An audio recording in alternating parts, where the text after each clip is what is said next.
Hi all, I thought I'd do a special video today. This video was originally going to be just a little side project to fill in some space between my automotive and gaming videos, but it eventually turned into a little bit of a family event when my Nonna started making some fresh pasta and lasagna, and, of course, I had to get it on film for YouTube. I'm also going to use this video as a little bit of an experiment with voiceover narration instead of the live and completely unscripted format I used in my earlier adventure videos. Being Italian, I had always made my own tomato sauces for pasta dishes at home. One of my favourite methods usually involved searing some beef or chicken mince inside a saucepan with some onion, adding a good quality passata once the meat was brown, and then simmering for about an hour, adding vegetables at about the halfway mark. For this recipe I decided to use some gravy beef that I had handy, and to try and use my slow cooker to slow down the process to its extreme and see how much flavour we could get out of our sauce.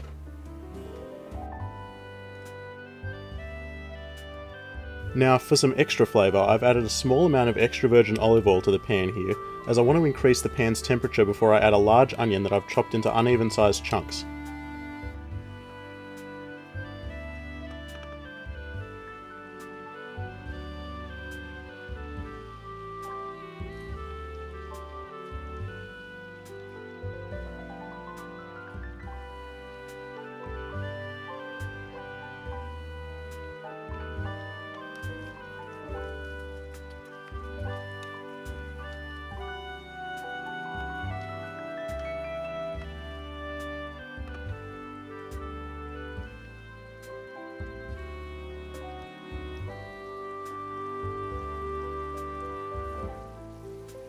I'll simmer this for a few minutes until the flesh starts to turn translucent and the smaller bits just start to brown. At this stage I'll add a small amount of salt and black pepper to the onions just to begin developing the flavours.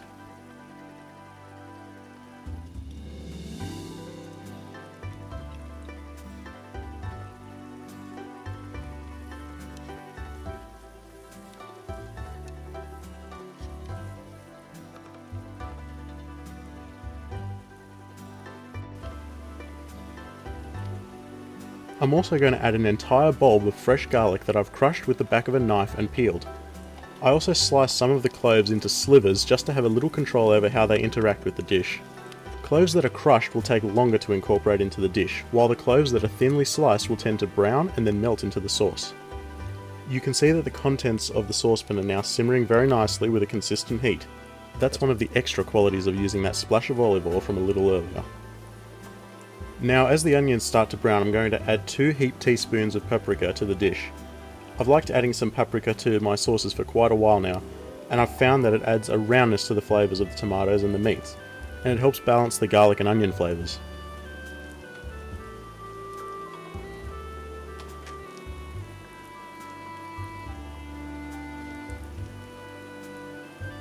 As we skip ahead here, we can see that the onions and garlic have reduced down by a large margin, and that paprika has also had the added benefit of giving the dish a really nice colour, and it smells great. The onions have browned really well, and some of those thin slices of garlic have dissolved already. I'm going to add about 100 grams of bacon speck. As you can see, there's a lot of fat attached to the meat, and that's going to very quickly reduce down and give me this burst of flavour in the dish, and the bacon itself will complement the beef that I'm going to add in a moment. And of course you can see as I stir it in, it's already taking in all of that colour and flavour that's been sitting in the pan there.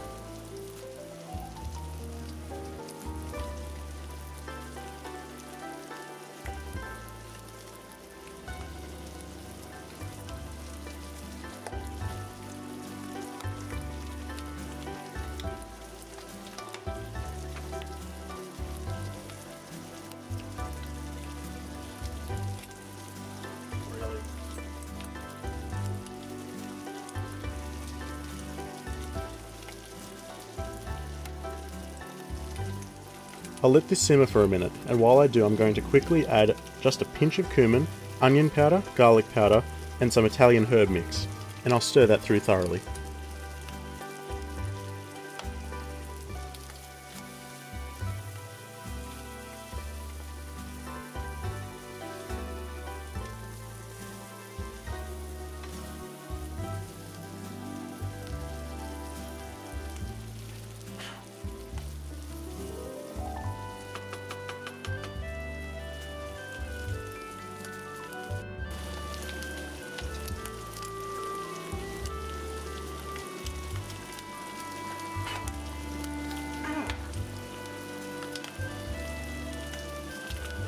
Now as the mixture keeps reducing, I'm going to get to the point where it starts to dry out a little too much. So what I'll do is pour in just a little bit of filtered tap water just to stop everything from sticking and burning, which would ruin the dish and make it very bitter. It's not a lot of water and it will boil off very quickly.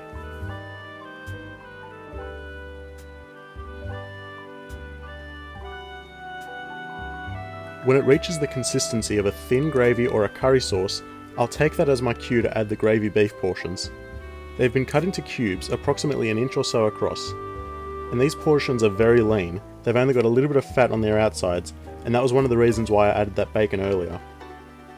Now I'm just going to stir these until they get coated in that gravy that I've been creating in the bottom of the pan. I want them to soak up all the flavours in this pot and absorb them before they begin to cook.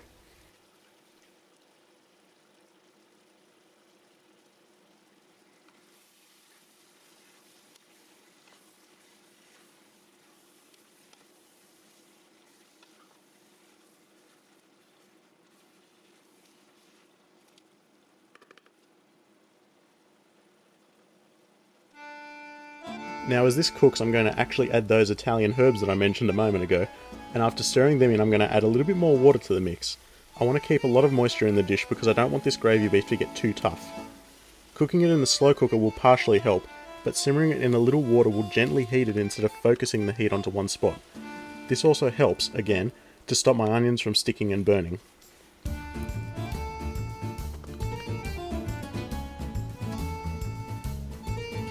After a few minutes, once again that water has reduced down and left my beef with a very nice colour and just a little bit of browning. And you can see it's getting a little bit more rubbery than it was before. At this stage it's okay to have it a little chewy. The slow cook will help it become tender.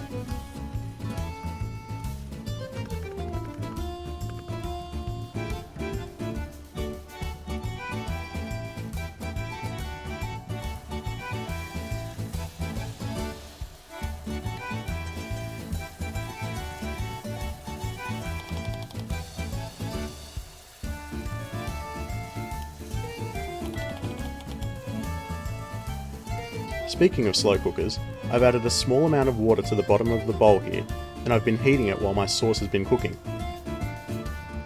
What you might be able to see behind my arm there is that I'm using a large spoon to slowly add the larger bits of meat and sauce into the slow cooker, which is purely to avoid it splattering all over the place.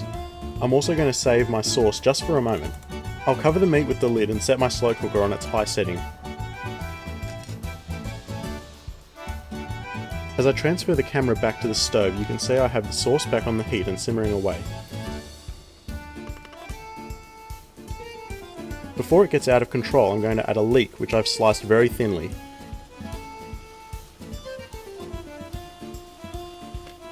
This gets stirred into the sauce very quickly to coat it and cook it. And that leek very quickly absorbs all that sauce and all the flavour.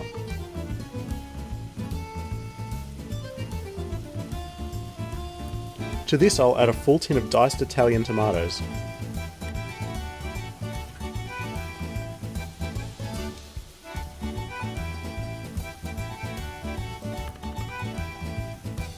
And of course I'm going to empty the can into the pot, then fill the can part way with tap water, swirl it around and make sure I get every last drop of that tomato puree into the pot.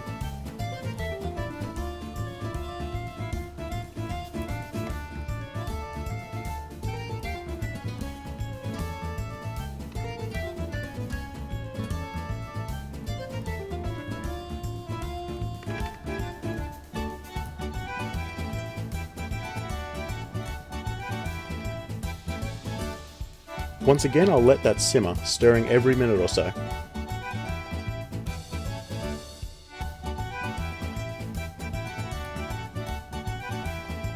Just to bulk up that tomato flavour, I'm going to mix in a little tub of tomato paste.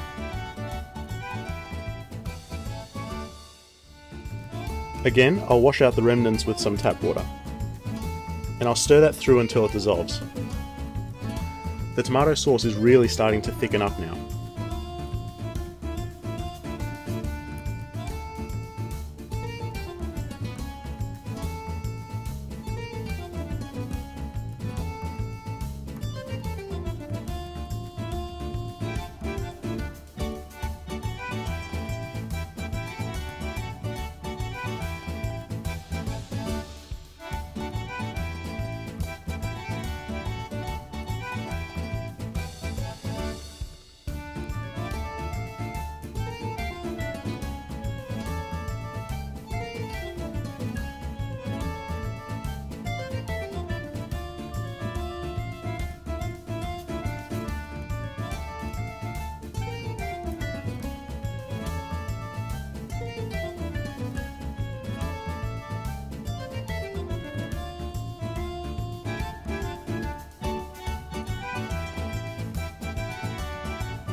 Back to the slow cooker, and I'm adding the sauce to the meat now.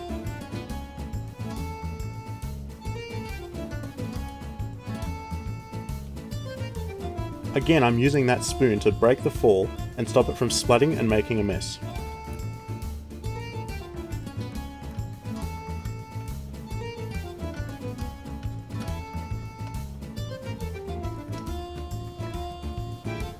I want to scrape out all of that sauce and make sure all of it is getting into that slow cooker.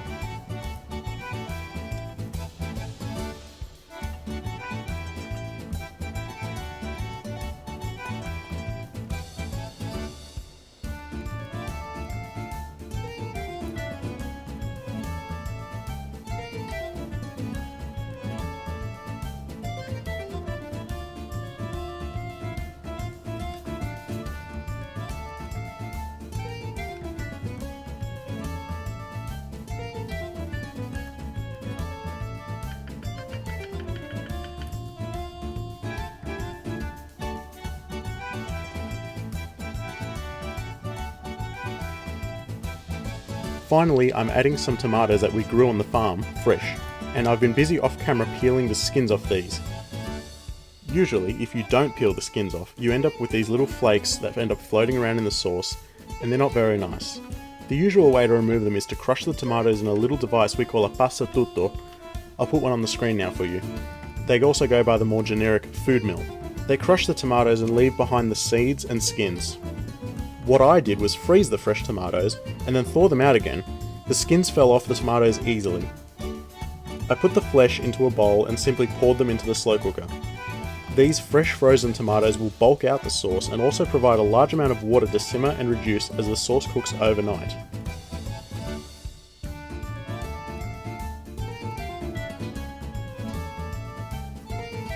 And of course, would it be a real sauce if we didn't add an appropriate amount of red wine?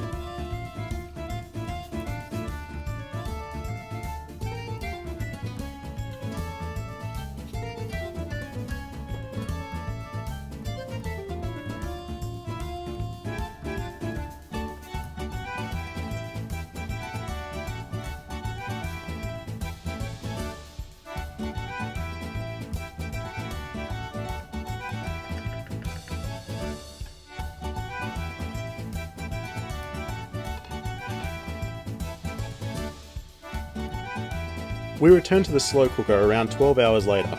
The sauce has reduced by about a third, and the colour has changed. The individual parts of the sauce have begun to break down, and it smells amazing.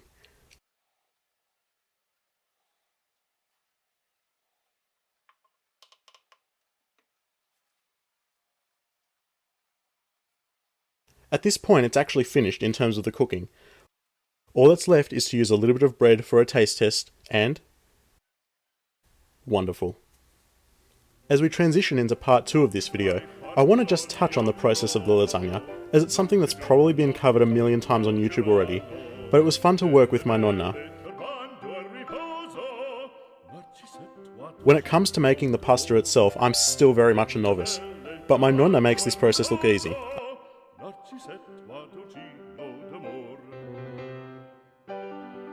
She starts by kneading her dough into a small square, then feeds it through her pasta machine. The dough gets a light dusting of flour after being folded over itself, and is then passed through the machine again.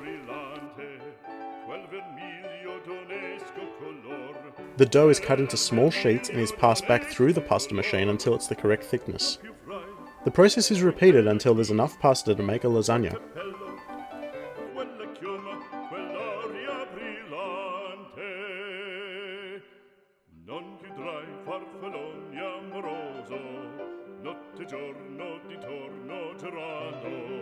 Delle belle turbando a riposo, narcisetto a dolcino d'amor. Delle belle turbando a riposo, narcisetto a dolcino d'amor. Fra guerrieri può far bacco, grande stacchi stretto sacco, schioppo in spalla, sciabla a fianco, collo dritto, rosso franco, un gran casco, un gran turbante, molto no. After drying overnight, the pasta sheets are placed in simmering water to pre-cook before heading over to the lasagna dish.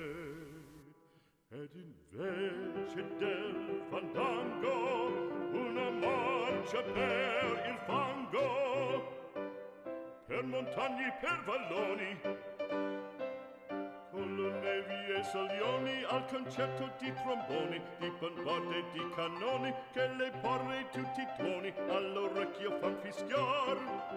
Non più avrai quei pennacchi, non più avrai. Now, we did cheat here a little bit.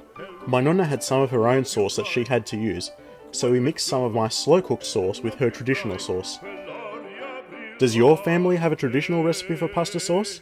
Let me know in the comments. Farfalloni amoroso, notte e giorno di torno girato, delle belle tornando a riposo, Narcisetto ad un giro d'amor. Delle belle tornando a riposo, Narcisetto ad un giro d'amor. Cherubino alla vittoria, alla gloria militar, cherubino alla vittoria, alla gloria militar, alla gloria militar. Into the lasagna dish she puts a layer of fresh pasta from a colander, then tops it with the sauce, then with bechamel, then with a liberal coating of mozzarella and parmesan cheese.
While we were there, I used some of the leftover bits of pasta and sauce to make a lasagna pasta bake with bocconcini cheese.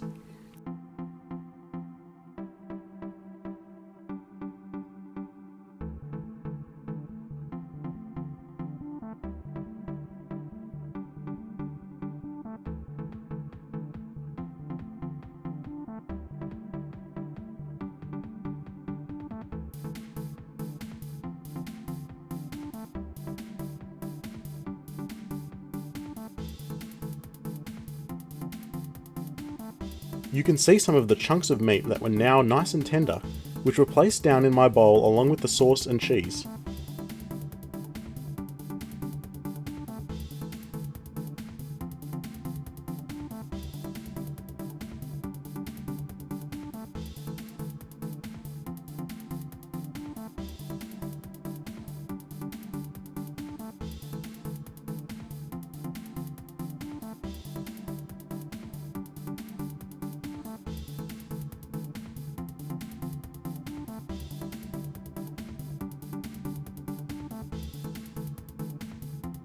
Now, I would have loved to end this video with some shots of the lasagna baking in the oven and leaving long strings of mozzarella as I took it from a pan and into a plate.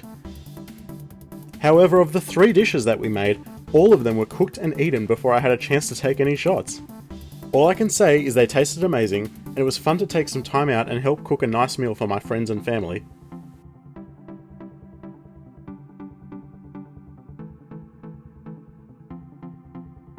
Anyway, hopefully you found this video interesting, and if you did, please leave a like, and if you're feeling especially generous, you can subscribe to the channel. Thank you for watching, and have a good one.